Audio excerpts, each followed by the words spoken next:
Assalamualaikum warahmatullahi wabarakatuh. Di sini saya akan menyampaikan rangkuman materi fotografi.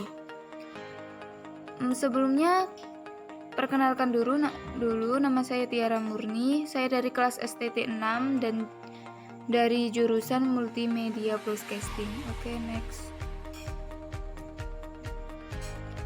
Yang pertama, kita bahas tentang fotografi, materi fotografi dan sejarahnya. Jadi fotografi itu dari bahasa Inggrisnya itu fotografi, berasal dari kata dalam bahasa Yunani yaitu photos yang artinya itu cahaya, dan graphin yaitu menggambar. Adalah proses menggambar atau menulis dengan menggunakan media cahaya. Fotografi berarti proses atau metode untuk menghasilkan gambar atau foto dari suatu objek dengan merekam pantulan cahaya yang mengenai objek tersebut pada media yang peka cahaya.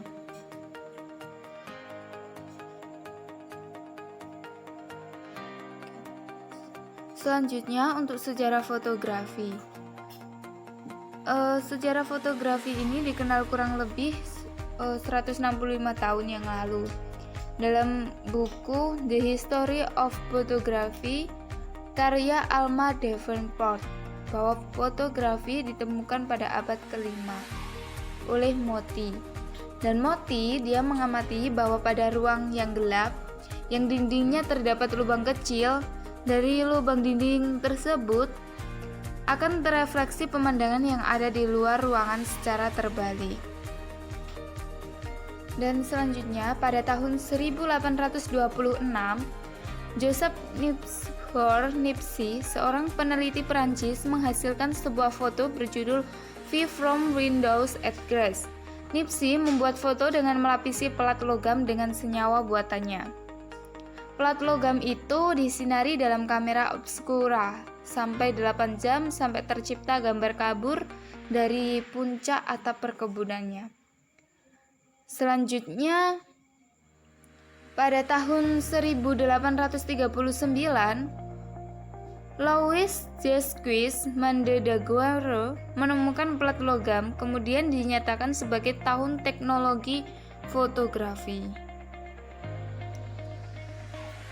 Fotografi Indonesia yaitu Kasian Sepas, fotografer Jawa Tulen, dan kelahiran tahun 1844.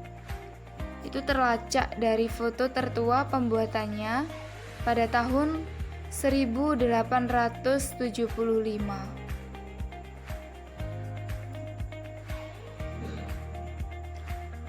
Untuk perkembangan teknologi kamera obscura merupakan cikal bakal dari kamera masa kini, ditemukan oleh Aristoteles 330, pertama kali oleh Johannes Kepler 1604.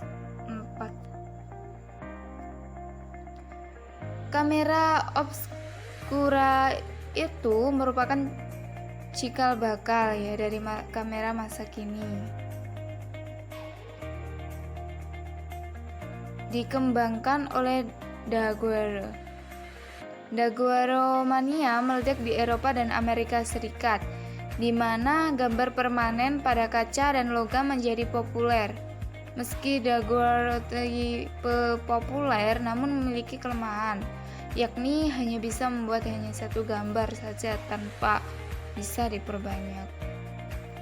Kertas negatif pada tahun 1835, penemu orang Inggris yang bernama William Henry Fogg Talbot menciptakan kertas negatif pertama. Kemudian pada tahun 1844, teknik baru yang disebut dengan Call tipe ini dipatenkan. Meski cetakannya tidak sebagus foto Daguerre, tapi teknik ini bisa menghasilkan beberapa salinan dari negatif tunggal. Proses ini kemudian dinamakan fotografi dan kemudian next. Selanjutnya, pada tahun 1960-an, era fotografi modern dimulai. Ada aneka bentuk kamera modern, yaitu yang pertama itu kamera analog dan kamera digital. Untuk perbedaan hanya pada perekam dan instrumennya. Perbedaan yang kedua, kamera bisa menggunakan lensa untuk mentransfer hasil video ke dalam film dari cahaya yang ditangkap. Film adalah media penyimpan. Dan untuk kamera digital, menangkap dilakukan dengan komponen sensor CCD atau CMOS yang hasilnya kemudian akan direkam oleh dalam format digital ke dalam media simpan digital semacam memory card. Perbedaan selanjutnya, untuk kamera analog tidak akan ditinggal dalam beberapa tahun ke depan. Tetapi untuk kamera digital akan terus berkembang seiring dengan perkembangan teknologi elektronik dan produsen alat-alat elektronik yang terus bersaing. Materi 2 yaitu tentang komposisi dasar fotografi. Yang pertama ada rule of third, yang kedua ada diagonal, yang ketiga ada tengah, yang keempat ada latar depan foreground, yang kelima ada background. Untuk rule of third yaitu komposisi yang membagi bidang foto menjadi 3 bagian secara vertikal dan 3 bagian secara horizontal. Untuk tengah yaitu menempatkan objek di tengah. Untuk diagonal, kesan garis yang memotong dari sudut ke sudut persegi panjang. Untuk latar depan foreground, objek yang terletak di antara objek dan fotografer, foreground dapat membantu menambahkan efek 3 dimensi dari sebuah foto. Untuk background, latar belakang dari objek sehingga terlihat keindahan dan tempat di mana objek berada. Kita next. Vertikal. Vertikal itu penempatan gambar dari atas ke bawah sehingga kesan yang ditimbulkan tinggi, agung, kuat, dan kokoh. Untuk horizontal, itu penempatan gambar dari samping kiri ke kanan sehingga kesan yang ditimbulkan tenang, santai, luas, damai, kalem, dan kompak. Untuk pembingkaian atau yang disebut dengan framing dapat menambahkan kreasi kita untuk membentuk sebuah objek dengan tampil menarik dan menambahkan keindahan pada bentuk pembingkaian yang memasukkan objek pada framing. Selanjutnya materi 3 yaitu teknik pengambilan gambar.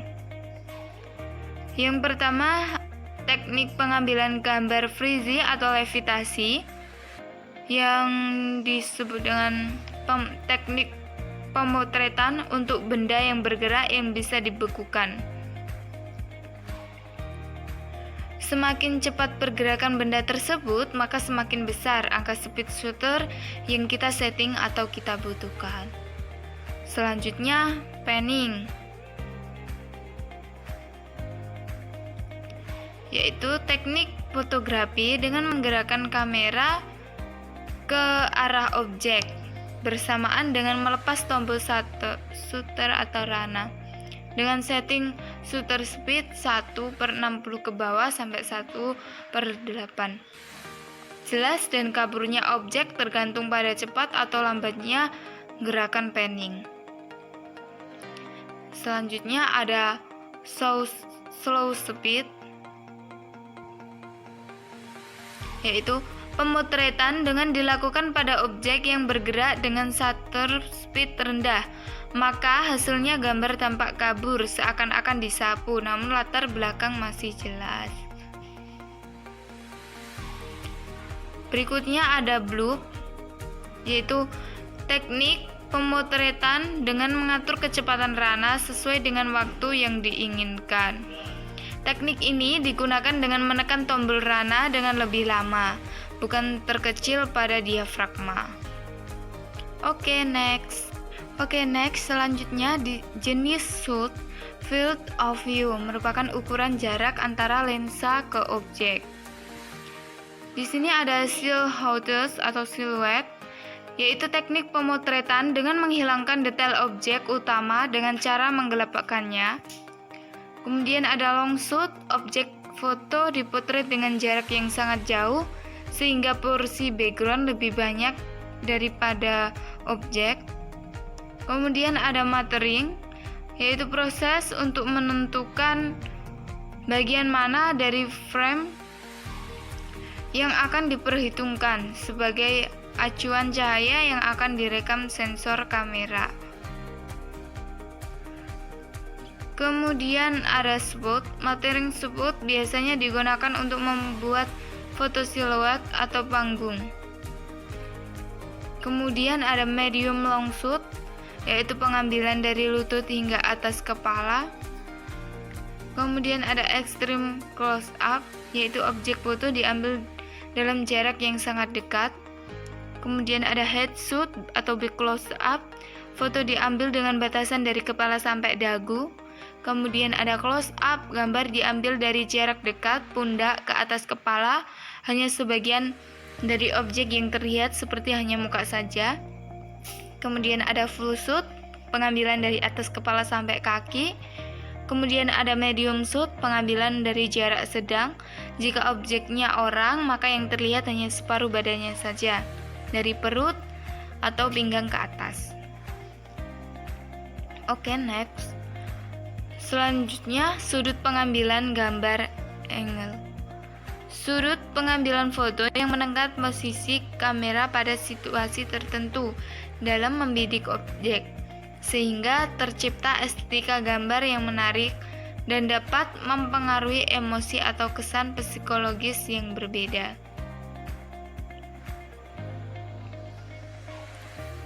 Ada 3 macam, yaitu eye level atau angle, high angle, low angle. Eye level itu sudut pandang atau angle yang umum digunakan untuk pengambilan angle, kebanyakan untuk memotret manusia dan aktivitasnya, human interest.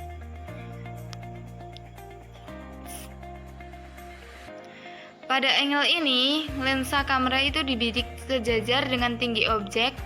Posisi dan arah kamera memandang objek yang akan dipotret, layaknya mata kita melihat objek secara biasa. Kemudian ada low angle. Pada sudut pengambilan foto ini, karena diposisikan lebih rendah dari objek, low angle biasanya digunakan untuk menunjukkan kesan elegan, megah, dan tangguh. Kemudian ada high angle, yaitu untuk menangkap kesan luas dari objek yang difoto. Kamera diposisikan lebih tinggi dari objek, sehingga memberi kesan kecil dari objek yang difoto. Pada angle ini, kamera diposisikan lebih tinggi dari objek, sehingga memberi kesan kecil dari objek yang difoto. Dengan angle ini, kita bisa memasukkan elemen-elemen pendukung komposisi ke dalam frame. Oke, next. Untuk materi 4 yaitu lighting. Cahaya merupakan gelombang elektromagnetis yang diterima oleh indera penglihatan mata, yang kemudian diteruskan ke otak yang akan merespon menanggapi rangsangan cahaya tersebut. Fungsi pencahayaan dalam kehidupan sehari-hari, cahaya berfungsi membantu identifikasi objek oleh indera penglihatan mata. Yang kedua, menyinari objek yang akan berhadapan dengan kamera. Yang ketiga, menciptakan gambar yang artistik. Yang keempat, membuat efek khusus. Cahaya alami. Cahaya yang telah diberikan oleh alam, yaitu seperti cahaya matahari, cahaya bulan, cahaya bintang. Di mana cahaya yang diterima oleh objek akan menghasilkan sebuah karya yang natural. Dan tentu dalam mendapatkan sinarnya sendiri harus dengan rentang waktu yang sesuai, di mana matahari atau sinar bulan dapat menyinari objek yang kita inginkan dengan sempurna. Butuh kesabaran ekstra untuk seorang fotografer yang ingin mendapatkannya objek dengan natural light yang sempurna. Arah datangnya cahaya. Arah cahaya merupakan hal penting dalam fotografi. Tiap arah memiliki efek berbeda tergantung bagaimana foto yang ingin kita hasilkan. Yang pertama ada front light. Front light artinya sumber cahaya ada di depan subjek yang difoto, sehingga biasanya sumber cahaya ada di belakang kamera kita. Cahaya depan bisa datang lurus terhadap subjek, seperti kalau kita menghadap matahari. Mayoritas foto dihasilkan dengan sumber cahaya yang ada di depan subjek. Yang kedua ada slit lag. Cahaya mengenai subjek dari samping kiri atau samping kanan. Cahaya samping ini memberi kesan dimensional yang kuat. Slit lag juga cocok digunakan pada foto hitam putih di mana akan timbul kesan dramatis dalam foto. Yang ketiga ada backlight, cahaya belakang. Memotret subjek dengan sumber cahaya yang berasal dari belakangnya. Sumber cahaya ada di depan kamera, namun di belakang subjek. Dengan kata lain, sumber cahaya ada di depan kamera namun di belakang subjek. Saat kita memotret sebuah subjek yang membelakangi matahari, misalnya memotret teman yang menghadap ke timur pada jam 4 sore, maka akan terjadi backlight. Berikutnya ada tata cahaya, yaitu 3-point lighting. Rumusan atau formula dasar sebuah pencahayaan dalam produksi video, film, dan foto. Ada keilik pencahayaan utama yang diarahkan pada objek. Keilik ini merupakan sumber pencahayaan paling dominan. Biasanya keilik lebih terang dibandingkan dengan Velic dalam desain 3 poin pencahayaan. Keilik ditempatkan pada sudut 45 derajat di atas subjek. Berikutnya ada Velic, merupakan pencahayaan pengisi, digunakan untuk menghilangkan bayangan objek yang disebabkan oleh keilik. Velic ditempatkan berseberangan dengan subjek yang mempunyai jarak yang sama dengan keilik. Intensitas pencahayaan Velic biasanya setengah dari keilik. Berikutnya ada backlight. Pencahayaan belakang objek berfungsi untuk memberikan dimensi agar subjek tidak menyatu dengan latar belakang.